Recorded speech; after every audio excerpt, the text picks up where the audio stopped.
Chers potes, amis et camarades, salut. Aujourd'hui, je vais vous parler du Capital de Karl Marx, mais le Capital en manga. Voilà. Alors, qu'est-ce que c'est que le Capital de Karl Marx? Eh ben, c'est un peu l'ouvrage premier du penseur, l'ouvrage premier, on va dire, l'ouvrage le plus profond, le plus philosophique, mais aussi le plus sociologique et le plus politique de Karl Marx. C'est là où il va écrire sa théorie du capitalisme et pourquoi il va être contre. Ça va être un ouvrage plutôt à charge contre le capitalisme.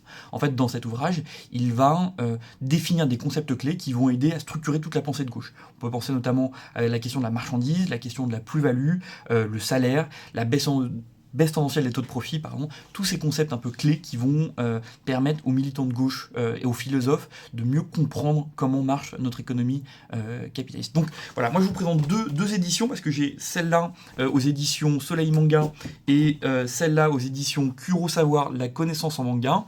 Je vous recommande fortement la première, celle de Soleil Manga, d'abord parce que c'est préfacé par Olivier Besancenot, et donc c'est une sorte de gage au minimum de militantisme.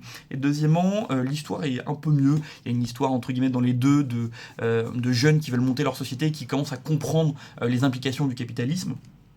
Mais celle-là est plus complète et on va un peu plus dans les mécanismes du capitalisme, et je trouve ça un peu moins gnangnan que celle-là qui est très triste à la fin d'ailleurs. Voilà, bon bref. Lisez ce que vous voulez des deux. En tout cas, je vous invite vraiment à le lire parce que c'est passionnant.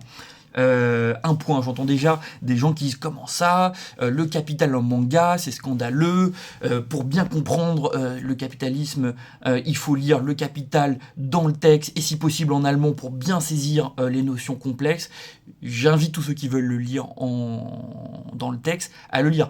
Sachez quand même que c'est dur, que s'il n'avait pas un gros capital culturel en philosophie, en économie, eh ben faut quand même un peu se bouffer le Capital de Karl Marx. Moi j'ai jamais pu aller au bout du premier tome, hein, je l'avoue, pourtant je lis un peu de philo, j'aime bien ça, mais c'est quand même assez ardu.